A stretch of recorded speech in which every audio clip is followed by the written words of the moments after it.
Menteri itu tidak boleh jadi pengkhianat, tidak boleh berpihak kepada pihak luar. Anda harus menyatakan tegas-tegas berpihak kepada domestik.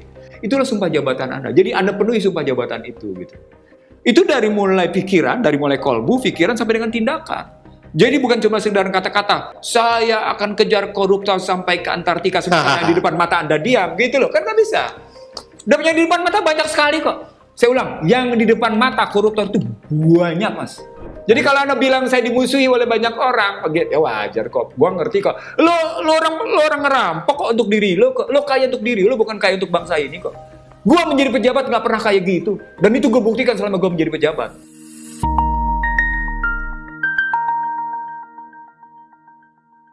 Assalamualaikum warahmatullahi wabarakatuh. Jika Anda pengen melihat sebuah pisau dan bajanya tajam, maka itu dia adalah Ihsanuddin Nursi namanya. Ya kan, luar biasa. Saya tadi sebelum wawancara ini dilakukan, saya dapat backgrounding yang luar biasa dan itu membuktikan bahwa Ihsanuddin Nursi itu banyak musuhnya. Ya, iya kan, terutama di dunia moneter dan keuangan. Kenapa? Memang sangat tajam. Jadi kalau dalam bahasanya, bahasa Jawanya, beliau ini weruh saat durunge lungguh gitu. Nah itu dia. Kenapa?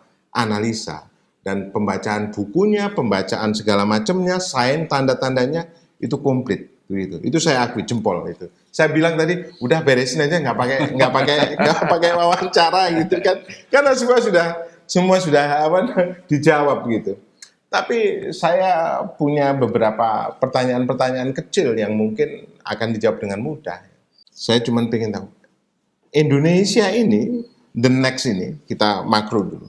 Ini mau seperti apa kita? Kita ini mau bagaimana? Kok kelihatannya kalau dari bacaannya Bang Ihsan tadi, semua jelek gitu.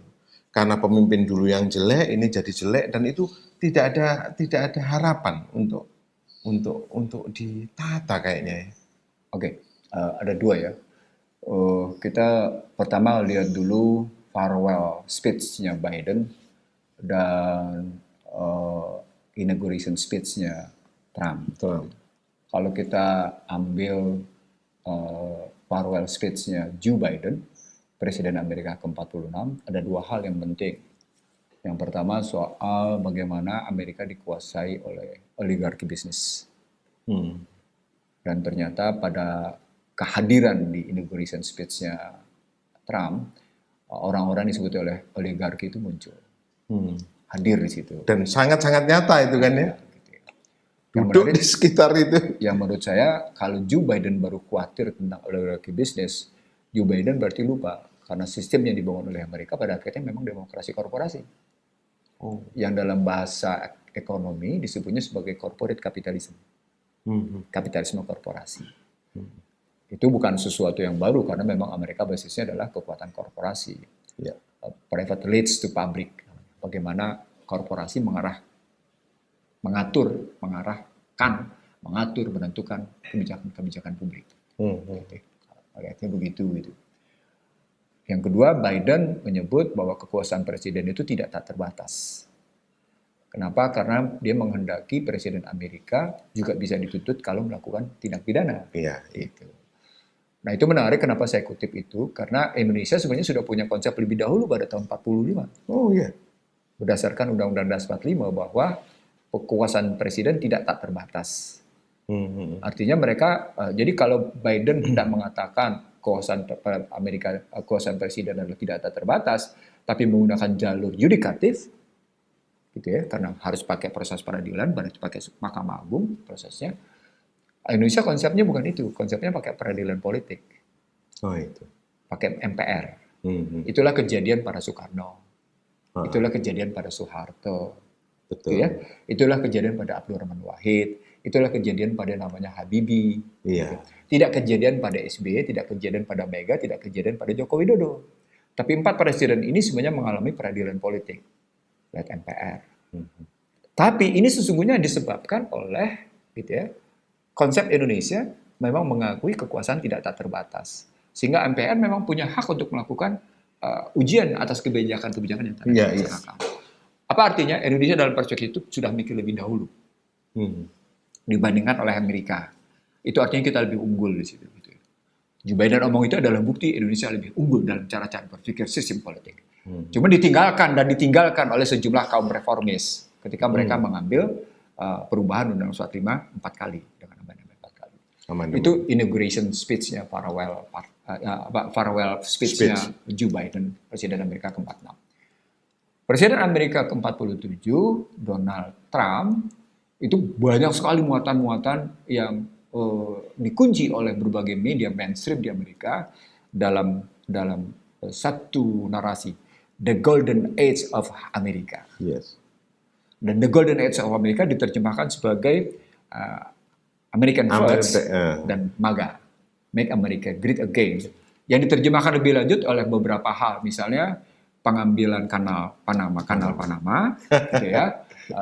Itu yang disebut sebagai dimiliki oleh Cina dan ternyata dibantah oleh Panama sendiri dan juga dibuktikan oleh Asia Press bahwa itu salah, gitu ya. Lalu berikutnya soal Teluk Meksiko, yang kemudian Meksiko juga berkeberatan, gitu ya. Lalu berikutnya yang paling menarik adalah soal pengambilan alihan Greenland. Greenland. Nah, dalam perspektif perdagangan, dia melakukan misalnya tentang extra revenue services. Dia tentang pajak, lalu bagaimana kemudian ingin kembali lagi menghidupkan kembali TikTok yang tadinya mau dilarang, tetap berlanjut walaupun dalam belum mengambil keputusan. Yang menarik buat saya adalah relasi bisnis antara US Steel sama Nippon Steel yang di era Biden Supreme Court dilarang untuk dijual ke Jepang, tapi di era Obama akan lain karena pertarungannya adalah Obama bermain tetap dalam konstruksi bagaimana ekspansi ICT sampai dengan ke planet Mars. Iya. Karena itu dia bicara memang terjadi deindustrialisasi, tapi pada saat yang sama harus diakui ICT mereka berkembang. Itu artinya pertarungan artificial intelligence, cloud-nya gitu ya, cyber war-nya itu juga tetap berjalan. Nah, dua hal ini mempengaruhi ekonomi dunia. Yeah. Bahkan ketika bicara tentang pengenaan tarif ke Uni Eropa, Kanada, Meksiko, dan Cina, itu langsung Uni Eropa ancang-ancang untuk mengambil sikap karena dikenakan tarif. Itu artinya kalau Uni Eropa saja kena, Cina kena, Kanada kena, Meksiko kena, itu berarti semua negara eksportir ke Amerika, termasuk Indonesia, juga akan terkena. Yeah. Kata kuncinya ada di external revenue services. Bahwa setiap barang yang diekspor ke Amerika akan dikenakan tarif. Itu. Nah, itu eksternal. Padahal internal revenue services-nya dia turunin karena terjadi pemotongan pajak. Iya. Nah, dia naikin ternyata di external revenue. Ini disebut, ini nanti harga-harga akan mahal. Segala macam terjadi situ kajiannya. Tapi Trump adalah manusia keras kepala, gitu ya. Dan dia akan menjalankan terus kebijakan itu. Nah, karena ini gambarannya bukan sekedar gambaran perang nilai tukar, perang ICT, perang industrial manufacture, perang nilai tukar, perang ICT, tapi ini gambaran perang ekonomi. Secara global ya? Secara global. Kenapa? Karena tegas-tegas kalau Amerika menyatakan America First, American First, dan MAGA, itu berarti Amerika akan mendahulukan dirinya. Ini disebut dengan nasionalisme. Iya. Ini yang disebut dengan nasionalisme. Sementara mereka menggunakan multiple suitable standard agar negara lain tidak nasionalisme.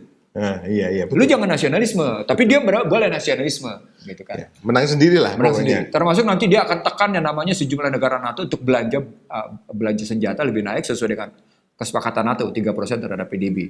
Itu artinya industri persenjataan Amerika naik. Padahal satu-satunya negara yang tidak mengimpor senjata adalah Amerika. Amerika adalah eksportir. Satu-satunya negara yang mengekspor tanpa mengimpor senjata adalah Amerika. Apa poinnya? Steel bekerja, financial bekerja. Jadi steel industrial bekerja, financial bekerja, teknologi bekerja, ICT bekerja, sistem semuanya hidup semua di situ. Itulah yang disebut dengan industrial military complex. Leadership jadi sesuatu yang sangat menentukan. Ya, kan? Betul sekali. Nah, ketika itu masuk ke dalam kajian Indonesia, maka persoalan pokoknya Indonesia ikut di satu sisi OECD, mendaftar ke OECD, ya, mendaftar ke OECD berarti Anda ikut dolar. Ya. Kalau Anda ikut mendaftar ke OECD ikut dolar, itu artinya Anda masuk ke dalam kajian SWIFT Code untuk sistem pembayarannya. payment sistemnya. Tapi pada saatnya sama Indonesia juga mendaftar ke BRICS, maka Indonesia pun melakukan satu transaksi dengan modal bilateral swap, local current transaction. Tapi pertanyaan besarnya menjadi, kalau Anda melakukan bilateral swap, transaksi antar dua mata uang, local current transaction gitu ya, basis currency-nya apa? Rujuk currency-nya apa? Nah, kalau pakai cerita Bretton Woods, gitu ya, weighting the currency adalah gold, emas.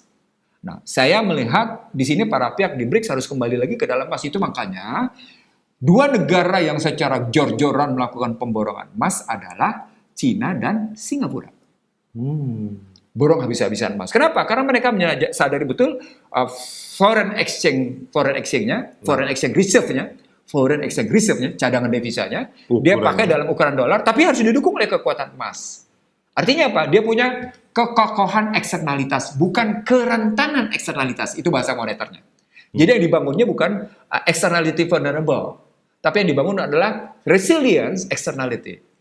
Resilience. Jadi kemandirian dan sovereign keluarnya itu externality itu kuat. Itu is emas ya? Iya, nggak bisa nggak. Kalau Anda mau mengatakan bahwa ekonomi Anda tidak didikte oleh pihak luar. Nah,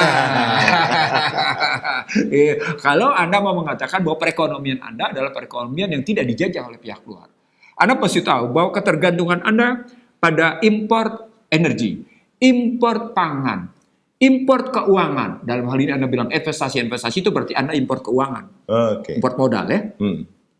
Saya menyebutnya Anda berhadapan dengan 5F crisis: food, fuel, financial, frequency, and fashion. Anda tergantung pada yang namanya pangan, Anda tergantung pada energi, Anda tergantung pada keuangan, Anda tergantung pada industri ICT luar, Anda tergantung juga pada peradaban luar. Krisis nggak kita? Krisis lah. Itulah Indonesia.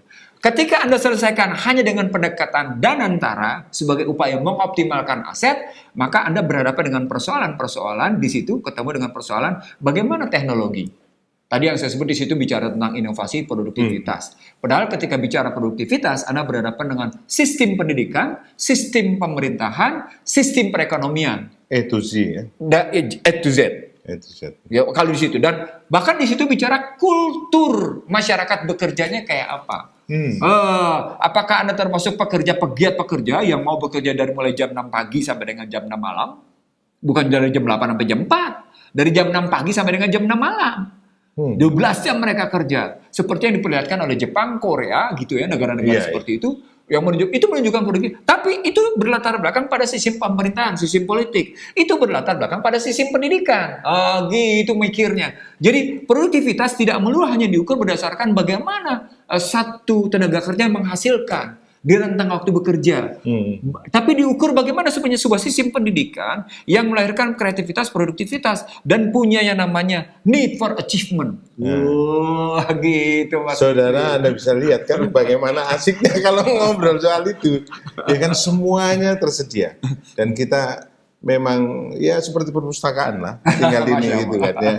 Tapi gini, Bang, kita mau ngobrol lah. Kalau itu kan benar-benar kerangka besar yang mungkin kita ini.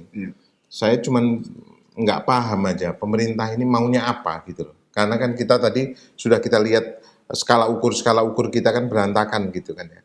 Nah, dan katanya Danantara itu justru pemikirannya Pak Ihsanuddin Nursi. Jadi begini, di era saya jadi anggota DPR, saya mengusulkan Indonesia punya badan penerima negara. Kalau pakai bahasa Amerika, Internal Revenue Services. Itu saya jadi anggota DPR. Keluar jadi anggota DPR ketika Megawati Soekarno Putri mencalonkan diri sebagai presiden, gagas tentang badan penerima negara sudah saya munculkan juga. Tim intinya datang pada saya dan 2004. Dia ngelawan SBY waktu itu. Saya gagas itu. Tetapi saya sudah tahu bahwa tidak mungkin melahirkan badan penerima negara karena IMF, World Bank, ADB berkeberatan atas kehadiran badan penerima negara. Itu didasarkan pada Undang-Undang 17 2003. Karena itu di Komisi 11 saya bilang, kalau Anda bisa mengubah Undang-Undang Keuangan Negara, saya cium tangan satu persatu sama Anda. Loh iya, saya narasumber di Komisi 11 waktu itu. Karena saya tahu persis bagaimana dikte ADB, dikte World Bank, dan dikte IMF terhadap sistem keuangan negara di Indonesia. Asal Anda tahu bahwa Presiden Keuangan Negara adalah Menteri Keuangan. Berdasarkan Undang-Undang 17 2003. Presiden Keuangan loh. Presiden Keuangan deh. Dia mendapat mandat dari Presiden, mandat itu langsung diserahkan kepada Menteri Keuangan berdasarkan Undang-Undang 73. Maka Presiden Keuangan Negara adalah Menteri Keuangan, bukan Presiden. Bukan Presiden. Bukan. Berarti sampai sekarang itu sampai sekarang itu karena Undang-Undang 17 2003. Well. Itu karenanya saya bilang nggak mungkin Anda mengubah karena Anda berhadapan dengan lembaga-lembaga multilateral. Kecuali Anda punya nyali, kecuali Anda punya konsep, Anda punya komitmen pada keberpihakan domestik. Wah, gitu. Kalau begitu berarti sekarang ini ya Presiden punya masalah di depan mata yang dia nggak tahu atau bagaimana? Ketika Joko Widodo berkampanye pada 2014, kembali lagi diusulkan tentang Badan Penerimaan Negara, saya senyum-senyum. Saya cuma bilang, kalau sampai Joko Widodo bisa melahirkan itu, saya mungkin berani cium tangan sama Joko Widodo. Dan karena, serius saya nggak mau. Dan ketika saya bicara dengan Prabowo Subianto pada 2019, ada dua gagas besar saya. Lahirnya Badan Penerimaan Negara, ini pembicaraan saya bertiga dengan Rijal Ramli almarhum, Rijal Ramli, saya dan Prabowo Subianto. Ada dua. Prabowo jadi apa waktu itu? Calon Presiden. Calon Presiden. Okay. Jadi 2019 itu saya menggagas dua. Tentang restrukturisasi aset, karena aset-aset sudah banyak dikuasai oleh korporasi domestik dan asing, gitu ya. Dan Badan Penerimaan Negara. Kenapa saya menggagas restrukturisasi aset? Karena pada saat yang namanya Megawati Soekarno Putri menjadi presiden, saya menggagas tentang pentingnya real-time report atas produksi energi dan pertambangan. Dalam negeri? Dalam negeri. Waktu itu Menteri Kominfo-nya Samsul Muarif. Oke. Jadi pada Samsul Muarif saya gagas, saya kebetulan teman dekat. Saya bilang ini Kemenko mestinya menghasilkan sesuatu yang bermanfaat bagi kepentingan keuangan. Bagaimana real production pada energi, pada minyak dan gas, itu yang mereka catatkan dalam buku mereka, yang mereka catatkan dalam ekspor mereka, yang mereka catatkan dalam produksi mereka, itu sama sebangun dengan yang kita catatkan dalam APBN kita. Real time saat itu. Iya. Begitu juga pertambangan. Apa dijawab? Gila lu. Begitu ya? Oh iya, ini pasti dapat perlawanan dari asing katanya. Sekarang itu memang terjadi kan kayak gitu. Kenapa? Karena pada periode saya menjadi anggota DPR sampai dengan 2002, kakak saya adalah oilman, international oilman di perusahaan-perusahaan ternama di Amerika. Dia senyum-senyum melihat laporan yang diterima Indonesia. Kenapa? Karena dia tahu persis dari sumur yang diambil di Indonesia untuk dibawa keluar sama yang dilaporkan itu berbeda. Dia kebetulan ya sudah termasuk manajer kelas menengahnya, kelas menengah, middle manajemennya gitu. Sama dengan nikel kan gitu. Sama kayak gitu. Tapi itu bukan kasus baru, itu cara. Jadi begini, saya ingin mengatakan sama Mas Lutfi. Perusahaan-perusahaan asing yang mengeksplorasi dan mengeksploitasi sumber daya alam manusia itu melakukan berbagai macam rekayasa. Pertama rekayasa investasi, dia pasti di markup. Ya. Atau ya. Tujuannya adalah nanti untuk mendapatkan tax holiday. Oh, saya tinggi investasi saya, realisasinya rendah. Itu satu. Yang kedua, serius nih saya ngomong sama Anda. Ini cerita lama. Ada lagi cerita yang sesungguhnya sampai dengan sekarang tidak terungkap. Apa yang saya sebut sebagai strategic transfer pricing, di mana perusahaan-perusahaan asing itu selalu melakukan strategic transfer pricing. Apa itu? Perubahan pendapatan menjadi biaya. Dan itu pernah saya buktikan ke sebuah perusahaan dari Amerika, dan saya buktikan dengan angka, sampai akhirnya kekuatan mereka menyerang, dalam tanda petik, menyerang Indonesia, dan kasus itu ditutup. Iya. Kan itu strategic transfer pricing. Dan itu kan pertama kali. Dan itu bukan hanya persoalan energi, bukan hanya pertambangan, itu juga soal sektor-sektor yang lain. Apakah sektor keuangan, apakah sektor makanan, apakah sektor itu semuanya melakukan itu. Yang disebut dengan strategic transfer pricing. Mengubah pendapatan menjadi biaya sehingga Anda tidak bayar pajak secara optimal. Itu yang saya sebut di mana-mana sebagai tax crime. Itu makanya saya menentang tax amnesty pertama dan kedua. Oh. Komisi 11, Menteri Keuangan itu tahu persis sikap saya. Karena saya kasih data.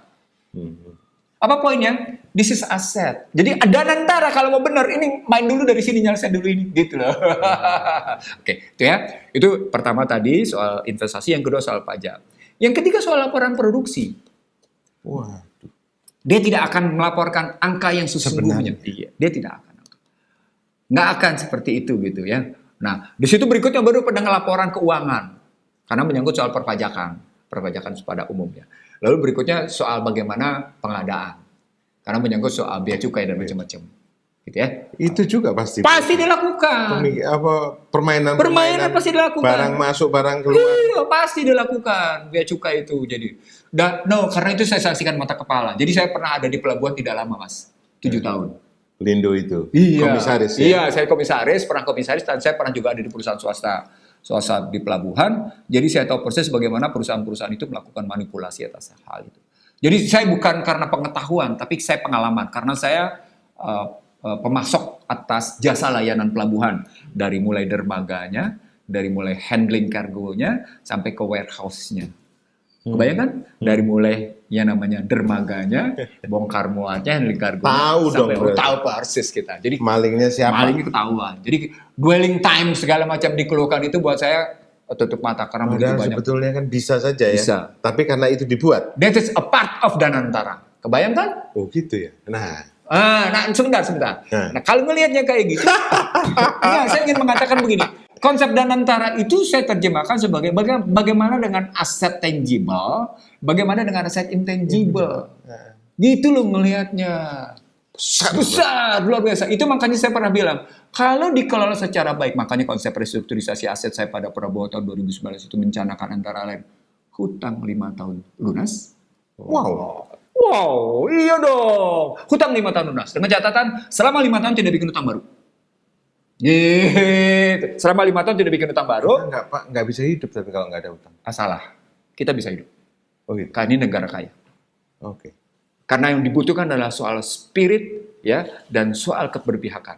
Dan leadership. Mengambil menentukan. Iya. Seperti tadi presentasi saya sama Anda, bagaimana kata kuncinya adalah leadership gitu ya. Nah, kalau kita masuk di situ, kita bilang Danantara kayak gitu, maka karena gagal saya di era 2002 tidak diterima, 2004 juga tidak jalan. Tidak diterima oleh menteri saat itu. Karena ketakutan mereka ngadepin asing. Prabowo kan belum jadi orang top di saat seperti sekarang lah kira-kira. Gini deh, saya waktu Jero Waci jadi menteri itu juga SDM saya pernah gagas. Beberapa teman-teman yang jadi, bahkan saya pernah berdebat tajam dengan Purnomo Yustiantoro, menteri SDM terlama di Indonesia. Terlama. Gitu. Mbahnya menteri SDM. Mbahnya menteri. Itu juga saya berdebat tajam. Jadi artinya sesungguhnya kalau kita memang tidak dirampok gitu ya, kita kaya kok. Kata kuncinya adalah Anda tidak boleh jadi pengkhianat. Menteri itu tidak boleh jadi pengkhianat, tidak boleh berpihak kepada pihak luar. Anda harus menyatakan tegas-tegas berpihak kepada domestik. Itulah sumpah jabatan Anda. Jadi Anda penuhi sumpah jabatan itu gitu. Itu dari mulai pikiran, dari mulai kolbu, pikiran sampai dengan tindakan. Jadi bukan cuma sekedar kata-kata, saya akan kejar koruptor sampai ke Antartika sebenarnya di depan mata Anda diam, gitu loh. Kan nggak bisa. Dan yang di depan mata banyak sekali kok. Saya ulang, yang di depan mata koruptor itu banyak, Mas. Bukan banyak, banyak. Masih bisa diambil. Bisa diambil. Masih bisa diambil. Bagaimana corporate tax crime itu dilakukan? Selesaikan corporate tax crime. Kriminalitas perpajakan korporasi. Itu bisa diselesaikan. Iya. Bukan one person. Loh, saya pernah, kenapa sampai yang namanya kasus Alun Sambodo sampai kayak gitu, sampai nanam duitnya. Itu kan karena persoalan corporate tax crime. Kenapa kasus Gayus muncul? Itu kan corporate tax crime. Kenapa saya menyebut ada 13 kasus perpajakan Indonesia tidak beres? Bagaimana kasus 349 triliun yang ada di Kementerian Keuangan? Bagaimana soal soal emas yang tercatat di Kementerian Keuangan? Itu kan banyak sekali cerita yang tidak selesai. Kalau ngambil kayak gitu, yang saya sebut dengan sesungguhnya Prabowo tidak perlu bicara sampai dengan hebat. Saya akan kejar koruptor sampaikan. Yang di depan mata aja dia beresin. Tapi dia butuh tim. Butuh tim bukan cuma sekedar memenuhi prinsip-prinsip gitu ya, kompetensi. Bukan sekedar memenuhi, tapi butuh tim yang punya komitmen pada dalam negeri. Butuh tim yang punya sikap jujur sebagai segala-galanya. Butuh tim yang, di sini kata kuncinya, berani mencopot baju dan jaketnya bahwa dia bekerja untuk yang namanya bangsa dan negara. Butuh tim yang cerdas, butuh dalam bahasa sederhana saya, butuh tim yang punya public accountability yang tinggi. Ingat nggak ketika saya jadi anggota DPR teriakan saya, Pak? Public accountability, akuntabilitas publik. Jadi bukan sekedar kompetensi. Sudahlah kompetensi bermasalah, Anda juga nggak punya orang yang jujur. Anda juga sulit mencari orang jujur. Anda juga sulit menjadi orang-orang yang punya keberpihakan ke dalam negeri. Karena dia berpihak pada kelompok, dia berpihak pada dirinya. Anda juga sulit menjadi orang-orang yang punya sikap lurus. Anda juga sulit menjadi orang-orang yang punya kata-kata yang dengan baik. Kan repot jadinya. Tidak terpenuhi itu semua. Gimana ceritanya? Jadi sesungguhnya ketika bicara saya kejar koruptor sampai Antartika sementara koruptor depan mata diabaikan, sebenarnya problem utamanya adalah efektivitas pemerintahan. Itu kata kuncinya. Dan antara nanti pun tidak akan pernah efektif. Tidak akan pernah efektif. Dari awal. Modelnya begitu. Jika modelnya begitu. Nggak akan efektif. Buktinya terjadi tarik-menarik. Itu belum terbentuknya sudah terjadi tarik-menarik. Sekarang ini ya. Itu bukti bahwa sesungguhnya terjadi pertarungan di dalam. Apa poinnya? Perebutan duit kan. Perebutan kekuasaan. Perebutan duit. Turun duit ya. Duit. Bukan perebutan kekuasaan. Basisnya kekuasaan. Lebih rendah berarti kalau perebutan duit. Duit. Untuk perut. Gitu. Itu perut. Contoh sederhana begini Mas. Contoh sederhana. Sebuah BUMN, saya nggak usah sebut per BUMN-nya apa. Ingin mengambil yang namanya berdasarkan perjanjian hak saham yang harus dijual ke dalam negeri. Sebutlah BUMN X dari perusahaan asing Y. Dia harus mendivestasi sahamnya sebesar 51% ke dalam perusahaan domestik BUMN. Ke BUMN. Contohnya begitu. BUMN nggak punya duit. Nggak punya duit. Oke. Sekarang pertanyaan saya, yang 51% ini bisa nggak disekuritisasi? Bisa dong. Bisa. Ini tulisan saya ketika BPPN bekerja. Sekuritisasi aset nasional. Kalau gue sekuritisasi, maka sesungguhnya gue keluarkan obligasi, corporate obligation. Ketika Anda mengeluarkan corporate obligasi korporasi, ya, obligasi korporasi, bisnis apa aja yang muncul di situ? Appraisal atas aset. Ya. Duit bukan? Duit lah. Oke. Yang kedua, appraisal atas kelayakan bond. Duit bukan? Duit juga. Oke. Withdrawal atas obligasinya, duit bukan? Duit juga. Berapa kali bisnis, Mas? Hello. Jadi itu dasarnya pentingnya jujurnya itu. Iya. Ini saya baru sedikit kemukakan nih, Mas. Saya baru sedikit kemukakan, saya bilang sama Anda. Makanya kan kemudian begini. Jadi kalau Anda bilang saya dimusuhi oleh banyak orang, ya wajar kok. Gua ngerti kok. Lo orang ngerampok kok untuk diri lo. Lo kaya untuk diri lo, bukan kaya untuk bangsa ini kok. Gua menjadi pejabat nggak pernah kayak gitu. Dan itu gue buktikan selama gue menjadi pejabat. Gue dapat fasilitas plus, sepotong pun nggak gue ambil. Asal lo tahu aja. Sepotong, gue nggak ngomong nih, gue jadi pejabat. Ya, gue mendapat fasilitas bukan lagi bintang 5 plus. Tapi bintang 7 plus. Sepotong pun nggak gue ambil. Kenapa? Tahu? Apa? Satu. Ini ada duit rakyat, masa gue nikmatin kayak gini? Satu. Yang kedua. Masih inget ya waktu itu? Oh iya dong. Yang kedua. Gue udah punya duluan tuh. Enjoy, Mas. Menarik. Itu yang susah dilakukan oleh banyak orang. Makanya ketika Mas Dahlan bicara tentang Danantara itu adalah gagas Burhanuddin, salah. Nah itu dia yang saya mau. Salah. Saya mau tanya itu. Dahlan nggak ngerti tentang riwayat sesungguhnya terjadi pertarungan di Kertanegara 46. Memang kita tidak buka kok. Karena itu memang kerja rahasia kok. Ada beberapa kerja rahasia yang saya lakukan kok waktu itu. Yang sekarang ini tidak dikerjakan oleh Prabowo Subianto. Dikerjakan yang sepotong-sepotong. Dalam perspektif ekonomi politik, moneter. Begitu. Berarti Anda deket sama Prabowo? Di 2019 ya? Sekarang telepon nggak bisa? Nggak pernah telepon? Yang bener aja. Serius. Dia penguasa loh. Saya kan rakyat jelata. Yang jelita. Rakyat jelata yang jelita, kata orang. Saya pengen lebih mengupas kepada bagaimana originality ide untuk Danantara yang Anda ini kan itu. Mungkin itu nanti bisa jadi ini. Karena kan selama ini kan Anda sebut bahwa banyak sekali kepentingan uang di situ. Gini Mas, saya mengidentifikasi ada 7 kementerian yang bisa melahirkan aset. Pertanian, perdagangan, perindustrian, kehutanan, ESDM, BUMN, perbankan, keuangan sendiri. 7. Masuk di situ. Ini bisa melahirkan, ini baru tangible asset loh. Yang bisa Ambil ya. Tangible asset. Saya ulang, ini tangible asset. Bagaimana yang intangible? Yang intangible itu ada di Kementerian Luar Negeri bersama dengan Kementerian Perhubungan. Apa itu? Selat. Oh. Baik Selat Malaka, Selat Makassar, Selat Sunda, gitu. Kan dipakai oleh dunia internasional. Betul. Selat Malaka dipakai untuk dunia internasional, Selat Sunda dipakai dunia Bisa internasional. Bisa dijual. Selat Makassar, Selat Bali bisa dipakai untuk internasional, kan gitu kan? Oke. Itu intangible. Itu air. Udara, Singapura, Malaysia, negara lain, Australia. Tinggal ngitung batas ketinggian. Di sini masuk cyber war. Iya. Amerika tidak menghendaki 33.000 kilometer sebagai batas wilayah kedaulatan cyber. Amerika menghendaki turun di bawah itu. Jadi 10.000 feet itu mereka tidak mau. Mereka lebih mau kepinginnya di bawah 10.000 feet. Biar satelit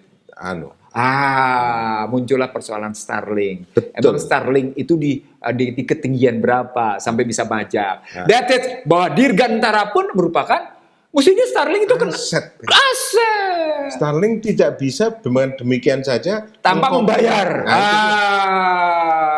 Benar, Mas. Benar sekali. Itu yang saya bilang, berpikir tentang aset Indonesia sepanjang Anda punya kecerdasan, sepanjang Anda punya komitmen, sepanjang Anda mampu melihat ke depan, Indonesia kaya raya. Indonesia tidak akan punya namanya warga negara yang punya beban utang per warga negara 28 juta. Utang 5 tahun beres. Bahkan warga negara Indonesia punya kekayaan per warga negaranya, punya duit 5 sampai dengan 10 juta. Begitu dia lahir. Oh, gitu ya. Loh iya. Menarik pola ini. Bahkan kalau saya menggunakan, ini menarik di sini. Gold mining map. Gold mining map. Peta pertambangan emas. Itu bukan mustahil bahwa tiap warga negara punya 10 juta per tahun. Wow. Apalagi pertarungan yang itu kan berjalan seperti sekarang. Itu persoalan bagaimana Anda menariknya di situ, mengatur urusan-urusan. Mestinya Pak Prabowo memanggil kembali Anda, Bos. Yang ngomong kayak Anda adalah orang yang ke-11 kali. Karena banyak sekali orang bilang, kenapa Pak Prabowo tidak mau lagi ngundang Anda? Saya bilang itu urusan Prabowo, bukan urusan saya. Karena saya pikir irisan-irisannya itu, nasionalismenya same with you. Enggak. Saya jawab enggak. Kekuasaan. Saya buktikan sama Anda. Indonesia Padrock is okay. Tapi di 2024, Prabowo Subianto mengeluarkan transformasi bangsa.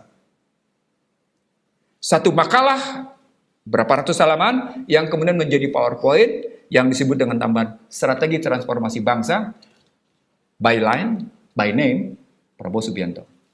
Saya dapatkan dalam transformasi bangsa dan strategi transformasi bangsa, Jokowinomics adalah ekonomi Pancasila. Sekarang saya tanya sama Anda, emang Jokowinomics ekonomi Pancasila? Enggak lah. Ya sudah, disitulah saya bilang, salah. Anda sudah saya buktikan betapa Jokowinomics tadi merugikan. Sudah saya buktikan itu. Itu bukan kebodohan ya? Bukan, itu juga kesalahan mindset. Kesalahan neoliberal cara berpikirnya. Amerika selama 1 abad berkuasa dengan prinsip neoliberalnya, itu seperti pernyataan Joe Biden, Presiden Amerika ke-46, seperti pernyataan Donald Trump, Presiden Amerika ke-47, tentang situasi perekonomian Amerika yang berantakan. Itu karena neoliberal system. Kok Anda masih mau ikutin? Hey, hello. Kemana ini otak Anda? Gitu ya? Iya. Dan saya sudah ceramah kemana-mana tentang gagalnya Barat seabad. Gagalnya Barat seabad. Saya ukur dari kerangka ekonomi sosial, saya ambil dalam kerangka ekonomi politik, gitu ya. Saya ukur dalam kerangka regional dan internasional. Berarti susah juga dong elaborasi Danantara itu? Susah-susah gampang. Kalau maksud saya gini lah. Yang pasti Anda berhadapan bukan sekedar pada politisi yang berkepentingan untuk menggendutkan diri dan kelompoknya. Anda juga berhadapan dengan kekuatan korporasi domestik dan asing. Itu kata kuncinya. Jadi Danantara itu bukan berhadapan internal saja, cara-cara pandang para politisi di dalam negeri yang hanya berpikir tentang dirinya untuk menggalikan investasi, dan birokrat yang mau berwenang tapi tidak mau bertanggung jawab, dan para koruptor besar juga berhadapan dengan korporasi domestik dan korporasi asing yang besar-besar. Sementara mereka sudah menguasai, berhasil mendikte perpajakan, mendikte pembiayaan APBN, mendikte dana pihak ketiga, mendikte tingkat suku bunga, mendikte perkreditan. Halo, apa kabar? Makanya tidak mau terjadi itu ya. Halo, apa kabar? Saudara, Anda tahu betapa susahnya memimpin negeri ini. Saya bisa tunjukkan dengan angka, Mas. Berapa sesungguhnya kekuasaan 10 konglomerat di Indonesia? Bandingkan dengan dana pihak ketiga. Bandingkan dengan perkreditan. Bandingkan dengan perpajakan. Bandingkan dengan belanja. Saya dapetin angka semuanya di atas 60% kekayaan mereka. Mereka bisa mendikte. Itu kekuatan domestik, korporasi domestik. Belum kemudian kekuatan korporasi asing yang sudah menguasai habis-habisan kayak gitu. Terus Anda mau hadapi dengan kebijakan Danantara yang mengambil aset kayak gitu? Nggak bisa lah. Ujungnya seperti saya kasih lihat sama Anda. Kalau Anda bisa mengendalikan yang namanya kekuatan aset, ini berpikirnya banking nih, SIM bankers. Maka yang difikirkan adalah asset liability management. The keyword on asset liability management is current transaction. Transaksi saat ini. Berujung pada yang disebut dengan Anda menggunakan mata uang apa. Yes. Asetnya lebih besar atau liabilities yang lebih besar. Kalau liability lebih besar, pasar uang Anda akan berani mau jual ke Anda berapa. Sampai kayak gitu. Kalau liability-nya Anda lebih besar, maka Anda tinggal pikir efisiensi dan biaya operasional Anda dengan biaya non-operasional Anda berapa. Kan mikirnya sampai kayak gitu. Iya. Jadi sesungguhnya berpikir Danantara adalah berpikir tentang korporasi, corporate mind. Jadi sekali saya ulang. Corporate mind in finance, gitu ya, cara berpikir keuangan di bidang korporasi, dipindahkan ke dalam public finance, keuangan publik. Gitu Mas, itu Danantara. Jadi Danantara itu berpikir tentang keuangan publik. Apa poinnya? Itu berarti berpikir Danantara menyangkut BI, menyangkut OJK, menyangkut LPS, menyangkut Menteri Keuangan, menyangkut yang namanya BPK, karena soal perbendaharaan negara. Gitu loh. Gak gampang itu mikirnya sampai ke situ. Jadi dia banyak hal. Dia menyangkut juga soal bagian namanya undang-undang perseroan terbatas. Dia menyangkut juga pasar modal. Dia menyangkut juga undang-undang perbankan. Dia menyangkut juga undang-undang asuransi. Not just BUMN lah ya. Iya, bukan sekedar undang-undang BUMN. Meskipun sekarang ini yang banyak dikorup BUMN. Ya itu karena tadi BUMN-nya dikasih pekerjaan infrastruktur yang ternyata biaya logistiknya tetap mahal. Gitu. 23,7%. Gitu. Gitu Mas. Jadi saudara-saudara bicara sama orang yang tidak disenangi di Indonesia ini, itu memang faktanya adalah angka-angka. Jadi kita nggak bisa sekedar ngomong kalau di depannya Bang Iksanuddin Nursi. Gitu. Saya mau cerita sama Anda Mas. Ada seorang presiden berkuasa 1 dekade. Saya nggak usah sebut siapa presidennya. Ada 3 menteri tepatnya. 2 menteri mengusulkan saya untuk dialog dengan presiden. 1 menterinya lewat jejaring khusus keluarga menolak. Tapi semuanya ada kesempatan berbeda. Menteri yang pertama mengusulkan, Pak Presiden kita rasanya perlu berdialog, bertukar pikiran dengan Iksanuddin Nursi. Jawab si presiden, ya kita memang penting dialog dengan dia. Tapi kalau kita tidak punya referensi dan data yang cukup, nggak usah lah.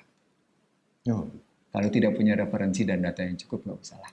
Tentang orang ini. Iya, tidak perlu bicara tentang dengan saya, tidak perlu sih. Itu usulan menteri pertama. Dalam kesempatan berbeda, dalam kesempatan waktu yang berbeda, datang lagi menteri yang lain. Pak Presiden, rasanya kita perlu bertukar pikiran, berdiskusi dengan Iksanuddin Nursi. Presiden kembali menjawab sama. Iya penting memang. Tapi kalau kita tidak punya referensi dan data yang cukup, aduh repot. Nggak usah lah. Datanya berbahaya. Lalu muncul lagi yang ketiga. Lewat jejaring khusus ngomongnya dan pendekatan dalam tanda petik family, pendekatan dia menteri ini, tapi pendekatannya kekeluargaan.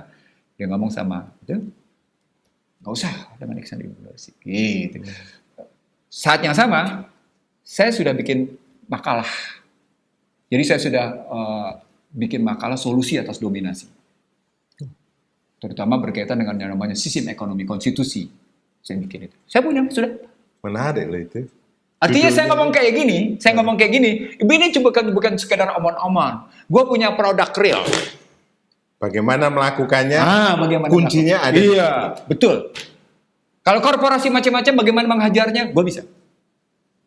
Gue ulang, gue bisa. Karena kedaulatan tertinggi ada di tangan rakyat. Dan itu disalahkan oleh pemerintah. Bukan di tangan korporasi. Itu keywordnya. Itu keywordnya. Prabowo menyelesaikan dengan parsial, dengan makan bergizi gratis. Parsial dan tidak selesai. Karena yang dibutuhkan bukan pekerjaan gratis, bukan makanan gratis. Yang dibutuhkan adalah pekerjaan dan pendidikan gratis. Bagaimana memperoleh pekerjaan, bagaimana memperoleh pendidikan, bagaimana memperoleh kesehatan. Klik. Jadi tidak mungkin Anda mempasarbebaskan pendidikan, Anda tidak mungkin mempasarbebaskan kesehatan, Anda tidak mungkin memberikan pekerjaan ke tangan asing. Karena pasal 27 ayat 2 dia menyatakan tiap-tiap warga negara berhak atas pekerjaan dan penghidupan yang layak bagi kemanusiaan, bukan tiap-tiap penduduk. Bagi kemanusiaan. Iya. Jadi ada 3 indikator. Tiap-tiap warga negara, bukan tiap-tiap penduduk. Berhak atas pekerjaan. Kalimatnya berhak atas pekerjaan yang layak bagi kemanusiaan. Jadi, kalau pemerintah melalui APBN tidak menyediakan pekerjaan, dia tidak menjalankan sumpah jabatan. Tenang lu. Saudara-saudara, saya ini bukan juru bicara presiden, tapi Anda tahu bagaimana hempasan itu ke saya. Tapi it's okay. Ini menarik sekali, apalagi kalau Anda baca buku ini. Prahara Bangsa ditulis dengan sangat apik dan sangat detail saya kira sampai tahun 2027 ya. Ini beberapa angka sampai Beberapa 2027. Beberapa. Anda bayangin ya. Jadi Anda kalau perlu dukun ekonomi yang dahsyat ya beliau, saya kira. Masya Allah. Saya kira itu saja teman-teman ya. Khawatir nanti terlalu ini, tapi memang dahsyat. Mungkin the next kita akan bicara tentang seperti apa. Pretelin buku ini, Mas. Saran saya pretelin buku ini. Siap. Pretelin ini satu persatu buku ini. Karena saya bicara dalam perspektif yang sangat makro, lalu kemudian saya terjemahkan ke dalam yang sangat mikro. Nah itu dia. Contohnya farmasi. Gitu. Saya bicara dalam bagaimana pertarungan industri farmasi dunia, contohnya di sini. Bagaimana Trump menarik diri dari Badan Kesehatan Dunia, tapi kemudian menimbulkan goncangan di antara industri farmasi Amerika dan industri farmasi Eropa. Dan itu mereka kemudian masalah sekarang. Dan itu saya sebutin dengan angka-angka di situ. Jadi saya bisa paham kenapa Trump menarik diri dari Badan Kesehatan Dunia, kenapa Trump menarik diri dari Paris Accord misalnya. Ini semua di sini, Mas. Menarik sekali. Kalau Anda sempat ngobrol sama beliau dan beliau sempat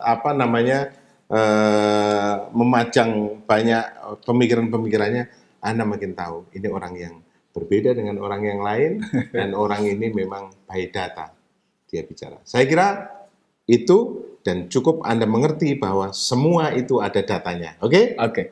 Terima kasih.